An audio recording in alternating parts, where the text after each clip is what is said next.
मैं प्राध्यापक डॉक्टर दिलीप कुमार कस्बे सदगुरु गाडगे महाराज महाविद्यालय कराड़ के हिंदी विभाग का विभागाध्यक्ष हूँ। बीए भाग 1 की इस कक्षा में मैं आप सबका हार्दिक स्वागत करता हूँ। बीए भाग 1 के लिए ऐच्छिक हिंदी जो है, उस ऐच्छिक हिंदी में साहित्य जगत नामक किताब है। प्रथम सत्र में कुछ कविताएं हैं, द्वितीय सत्र में कुछ अंश है। आज हम आपके सामने सूर्यकांत त्रिपाठी निराला की एक कविता जिसका नाम है भिक्षुक,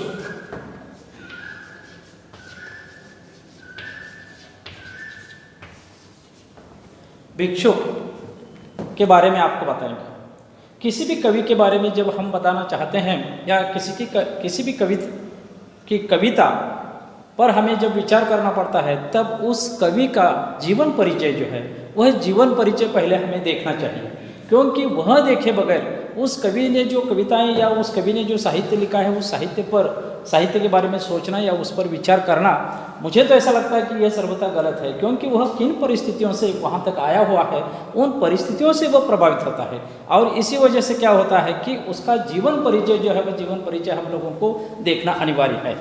अब हमारे सामने ये जो कवि का नाम मैंने बताया कि सूर्यकांत त्रिपाठी निराला,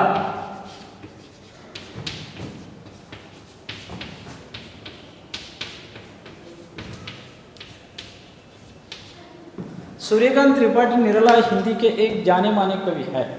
हिंदी साहित्य में जो छायावाद है, छायावाद के जो 4 आधार स्तंभ है, उन 4 आधार स्तंभों में सूर्यकांत त्रिपाठी निराला का एक नाम विशेष महत्वपूर्ण के रूप में लिया जाता है।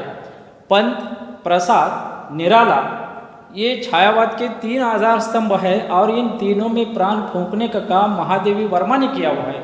इसी कारण महादेवी वर्मा समेत कुल 4 कवि हो गए। लेकिन सूर्यकांत त्रिपाठी निराला की एक खासियत अलग है। भले ये छायावाद के कवियों में गिना तो जाता है, लेकिन सीधे उनके साहित्य की तरफ देखा या उनकी कविताओं की तरफ देखा तो ये सीधे छायावादी कवि भी है, ऐसा मैं नहीं मानता। क्योंकि सूर्यकांत त्रिपाठी निराला जो है, वे छायावादी है, वे प्रगतिवादी है, वे प्रयोगवादी है, और उसके साथ साथ कविता जो छंदों के बंधन से जो बोझिल बनी हुई थी, उस छंदों को तोड़ने का काम निराला ने किया हुआ है। कहा जाता है कि खुल गए छंद के बंद रजत के प्रास, और निराला ने क्या किया हुआ है कि इन छंदों के बंधनों को तोड़ दिया है और कविता को लिखने का प्रयास किया हुआ है। मैं बिल्कुल संक्षिप्त में उनका परिचय भी है आपके सामने रखना चाहूँगा। 21 फरवरी 1896 में मेदिनीपुर जिले के महिसागर राज्य के कान्यकुब्ज एक ब्राह्मण परिवार में उनका जन्म हुआ था। ये मैंने उनका परिचय बताया। उनका जन्म 1896 में हुआ। दूसरी किताब में आपने देखा तो 1897 भी आ सकता है, 95 भी आ सकता है। ये गलती आप लोगों को देखने को मिल सकते हैं। देखिए, निराला जो है, ये निराला को काफ़ी बुरे हालातों से गुजरना पड़ा, क्योंकि निराला जो कविताएं लिखकर साहित्य जगत में भेज देते। हिंदी की पहली जो कविता आचार्य महाप्रसाद द्विवेदी चलाते थे, सरस्वती पत्रिका में उन्होंने अपनी पहली कविता 1916 के आसपास लिखकर भेज दी हुई थी, जूही की कली। और जूही की कली, उस कविता को जब आचार्य महावीर प्रसाद द्विवेदी जी ने देखा तो उन्होंने उस कविता को वापस लौटा दिया था कि यह छापने लायक नहीं है। लेकिन आज इस कवि का जो नाम हमारे सामने आ गया है, उसके आधार पर यह कहा जा सकता है कि उस समय जो उन्होंने कविता को वापस लौटा दिया था, उसे वापस लौटाना नहीं चाहिए था, लेकिन तत्काल के अनुसार हो सकता है, हम उसके बारे में अधिक नहीं बता सकते। निराला जो है, उस निराला को अपने जीवन में अनेक संकटों का सामना करना पड़ा, क्योंकि उनकी पत्नी जो है मनोरा देवी, उस मनोरा देवी का जब निधन हुआ तब निराला की उम्र थी 21 वर्ष। ये उनका जो नाम है सूर्यकांत त्रिपाठी निराला, उनका वास्तव में पहला नाम था सूर्य प्रकाश, लेकिन रविंद्रनाथ टैगोर जो है, उस रविंद्रनाथ टैगोर का नाम है रविंद्रनाथ, और इसी कारण बाद में उनके ही नाम के अनुसार सूर्यकांत त्रिपाठी ने अपना नाम सूर्यकांत किया, सूर्य प्रकाश से हटा दिया और सूर्यकांत किया। तो मैं बता रहा था कि वे जब 21 वर्ष की अवस्था में थे, तब उनकी पत्नी मनोरा देवी का निधन हुआ, और उसके बाद उनकी सासू जी ने काफ़ी प्रयास किए, लेकिन उन्होंने दूसरा विवाह नहीं किया। इसी कारण हिंदी साहित्य जगत में निराला के नाम से वे जाने जाते हैं, मतलब वे बिल्कुल निराले, बिल्कुल अलग प्रवृत्ति के हैं। तो उनका यह परिचय जो है, उस परिचय पर मैं अधिक समय व्यतीत न करते हुए उनका थोड़ा साहित्य के बारे में भी आपको बताना चाहूँगा। तो साहित्यिक परिचय यदि निराला जी का देखना है तो काव्य जो लिखा हुआ है, उस काव्य में अनामिका, परिमल, गीतिका, तुलसीदास, कुकुरमुत्ता, अनिता, नए पत्ते, बेला, अर्चना, अपरा, सांध्य काकली, आराधना, गीत गुंज, कविश्री और सरस्वती। इसका मतलब यह है कि सूर्यकांत त्रिपाठी निराला एक सच्चे कवि है। वे केवल कवि नहीं है, कवि के साथ साथ वे उपन्यासकार भी है, कवि के साथ साथ वे कहानीकार है, वे नाटककार है, निबंधकार है, उन्होंने जीवनी लिखी हुई है, रेखाचित्र लिखे हुए हैं, आलोचनात्मक उनकी रचनाएं हैं। इसका मतलब साफ यह होता है कि वे एक चिंतनशील कवि है। उन्हें जन जीवन का एक सजग कवि माना जाता है, क्योंकि वे जो देखते थे उसको बिल्कुल बारीका के साथ अपने साहित्य में उतारने का प्रयास वे करते थे। प्रस्तुत हमारे सामने महाकवि निराला की जो भिक्षुक कविता है, इस भिक्षुक के माध्यम से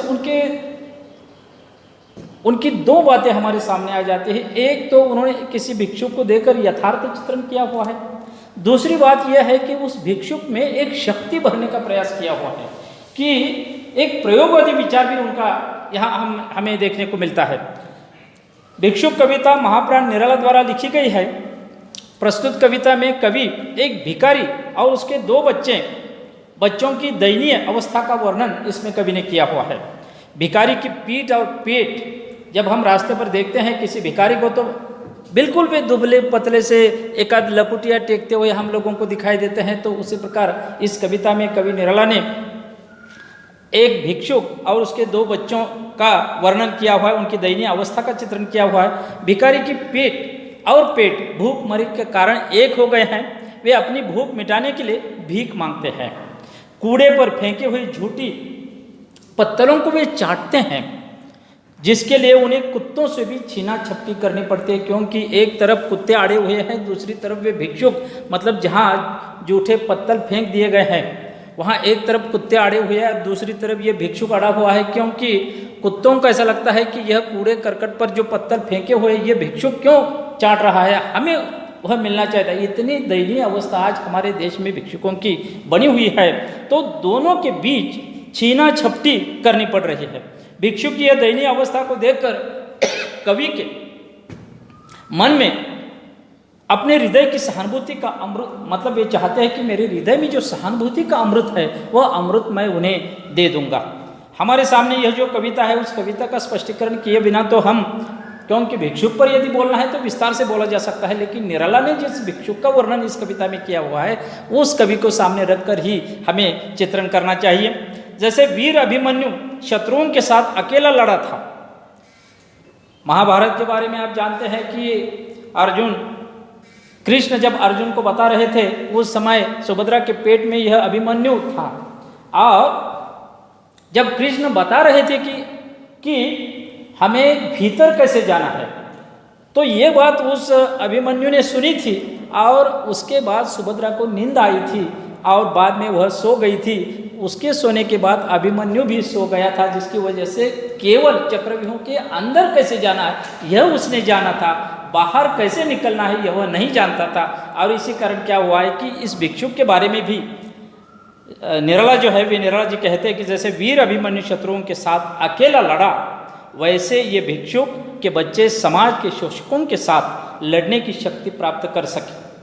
इस तरह प्रस्तुत कविता में निराला जी की प्रगतिवादी दृष्टि अभिव्यक्त हुई है। मतलब मैंने जो बताया कि केवल भिक्षुक की यथार्थता का चित्रण वे नहीं करते, तो उनमें अभिमन्यु जैसी शक्ति भरने का भी प्रयास करते हैं कि तुम्हें लड़ना है, अंत तक लड़ना है। देखते हैं भिक्षुक इस कविता में, वह आता दो टुक कलेजे के करता, पछताता पथ पर आता, पेट पीठ दोनों मिलकर है एक। मतलब वह भिक्षुक जो है वो भिक्षुक दो टुक कलेजे के करता, अपने कलेजे के उसे दो टुक करने पड़ते हैं। इतना पश्चाताप भी मान लीजिए उसे हुआ है। पछताता पथ पर आता, पीठ पेट दोनों मिलकर, भिक्षुक का जब हम वर्णन करते हैं या किसी भिक्षुक हमारी आंखों के सामने आ जाता है, तब आप तो उसे देखते हैं, उसके फटे हुए कपड़े हैं, एक आध झोला हो सकता है, एक हाथ उसने पेट पर ऐसा रखा हुआ है और दूसरे हाथ से वह कुछ मांग रहा है, उसी प्रकार का इसमें वर्णन है। पेट पीठ दोनों मिलकर है एक चल रहा लकुट या टेक, जैसे कि उसके पास यदि यह लकुट है तो वो इस प्रकार यह टेकते हुए आप लोगों को दिखाई देगा। तो निर्मला जी कहना चाहते हैं कि मुट्ठी भर दाने को, और उसकी चाह कितनी है, भिक्षुक की चाह कितनी हो सकती है, केवल मुट्ठी भर दाने है, मुट्ठी भर दाने को भूख मिटाने को, और उस मुट्ठी भर दाने मिलने के बाद उसकी भूख मिट सकती है। मुंह फटी पुरानी झोली को फैलाता, और उसके पास झोली जो है वह झोली, उस झोली का भी मुंह फटा हुआ है और वह बहुत पुरानी है, जर्जर सी हो गई है। 7 बच्चे भी है, और वह केवल अकेला नहीं है, तो उसके साथ यह कितनी दर्द भरी दयनीय का चित्र कवि निर्मला जी ने इस कविता के माध्यम से प्रस्तुत किया हुआ है। देखिए कि वह भिक्षुक केवल अकेला नहीं है, उसके साथ और 2 छोटे बच्चे हैं, वे भी उसके पीछे पीछे चल रहे हैं। मुंह फटी पुरानी झोली को फैलाता, 7 बच्चे भी है, हाथ सदा हाथ फैलाए, केवल भिक्षुक का हाथ फैला हुआ ऐसा नहीं, तो उन बच्चों के भी हाथ फैले हुए हैं कि कुछ मिले।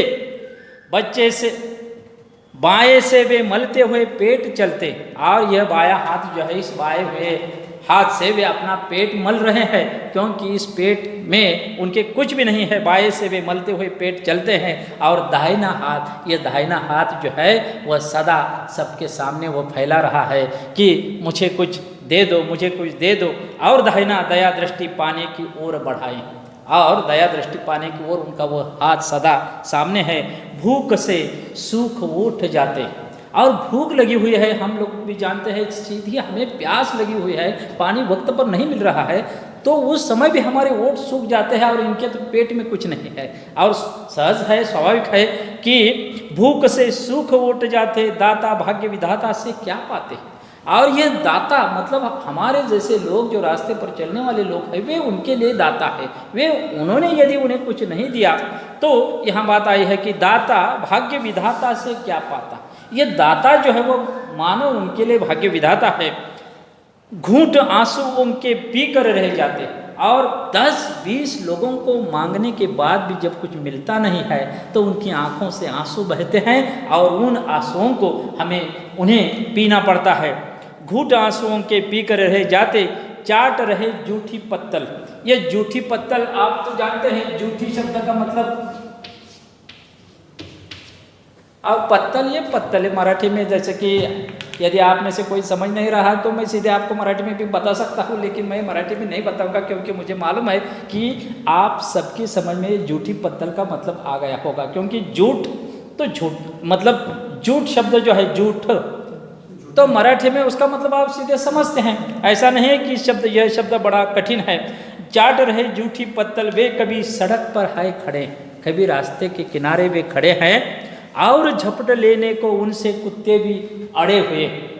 रास्ते पर वे ऐसी जगह पर खड़े हुए हैं कि जूठे पत्तल, कहीं खाना खाकर लोगों ने जूठे पत्तल रास्ते के किनारे फेंक दिए हुए हैं, और वे जूठे पत्तल चाटने के लिए वे आगे बढ़ रहे हैं, लेकिन दूसरी तरफ कुत्ते भी अड़े हुए हैं, यहाँ इसमें बात आई हुई है।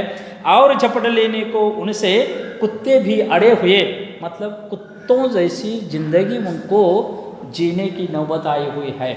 आप देखिए कि देश में क्या हो रहा है, इंसान जो है वो इंसान जानवरों से भी बदतर जीवन उसके हिस्से आया हुआ है। वरना ये भिक्षुक जो है, इस भिक्षुकों को और दूसरी तरफ कुत्ते और एक तरफ भिक्षुक, दोनों की एक ही दशा, एक ही दर्द भरी स्थिति हम लोगों को दिखाई दे रही है। ये इंसान है, इंसान होने के बावजूद भी उसकी यह दुरावस्था यदि हमारे देश में हो रही है तो यह सर्वथा गलत है। आप मतलब सामने बैठे हुए जो छात्र हैं, उन छात्रों को भी यह सोचना चाहिए कि इसके लिए भविष्य में जब आप देश की ऊंची ऊंची कुर्सियों पर, मतलब आप अब छात्र हैं, हम जो अध्यापक है, अध्यापक की कुर्सी तो लांग कर हम और कहीं अब नहीं जा सकते, लेकिन आप में से कोई प्रधानमंत्री बन सकता है, आप में से कोई राष्ट्रपति तक बन सकता है, कोई मंत्री महोदय बन सकता है। तो आपके हाथ में बहुत कुछ करने के लिए मौका है, अवसर है। तो इन भिक्षुकों के लिए कि ये सदा के लिए इनकी दुरावस्था जो है वो दुरावस्था किस प्रकार नष्ट हो जाए, उस दृष्टि से आप लोगों को सोचने की ज़रूरत है। उसी समय कवि कहता है कि ठहरो, यदि आपको कहीं से दाताओं से कुछ नहीं मिल रहा है तो तुम ठहरो, अहो मेरे हृदय में अमृत मैं सींच दूंगा। कहने का मतलब यह है कि कवि खुद से शुरुआत करता है। हम लोगों को ये नहीं कहना चाहिए कि उन भिक्षुकों को कुछ देना चाहिए, उन भिक्षुकों को कुछ देना चाहिए। हम लोग भिक्षुकों को देखकर रास्ते में देखिए कितने लोग चले गए लेकिन किसी ने भी उन्हें कुछ नहीं दिया। यह कहना गलत है, क्योंकि किसी ने भी कुछ नहीं दिया कहने से बेहतर ये होगा कि आप जाइए और उसे कुछ न कुछ दीजिए, खुद से शुरुआत कीजिए, तब दूसरे भी देना शुरू करेंगे। ठहरो, अहो मेरे हृदय में है अमृत से सींच दूंगा, अभिमन्यु जैसे हो सकोगे तुम। इसका मतलब यह है कि आपको कुछ देना नहीं है, उनमें एक ऐसी शक्ति भरनी है कि तुम्हारी भूख सदा को मिटाने के लिए तुम्हें कुछ न कुछ करने की जरूरत है। तो इस व्यवस्था के साथ तुम्हें लड़ने की आवश्यकता है। अभिमन्यु जैसे हो सकोगे तुम, और इस प्रकार का अमृत मैं तुझमें भरना चाहता हूँ। तुम्हारे दुख मैं अपने हृदय में खींच लूँगा। और कहने का मतलब यह है कि दूसरों के जो दुख होते हैं उन दुखों को हमें अपना मानना है, तभी हमारे भीतर उन सबके प्रति एक अच्छा सा भाव निर्माण हो सकता है कि हमें भी ऐसा लगेगा कि उनके लिए हमें कुछ करना चाहिए। और वे भिक्षुक जो है, उन भिक्षुकों की दुरावस्था जो है वह दुरावस्था किस तरह मिट जाए, इस दृष्टि से आप सबको प्रयास करने की ज़रूरत है। केवल कवि सूर्यकांत त्रिपाठी निराला जी ने यह कविता भिक्षुक आपके सामने लिखकर इसलिए नहीं रखी हुई है कि देखिए उन भिक्षुकों की क्या दुरावस्था। भिक्षुकों की दुरावस्था मत देखिए, उन भिक्षुकों के लिए सदा के लिए, इन भिक्षुकों की दुरावस्था मिटने के लिए हम लोगों को सभी को प्रयास करने की ज़रूरत है, ऐसा मुझे लगता है।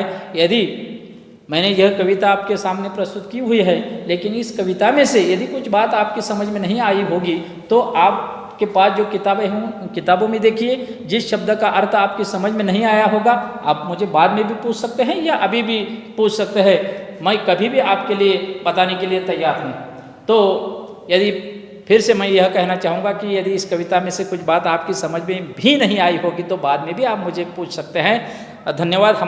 हमें समय की तरफ भी ध्यान देना चाहिए। धन्यवाद।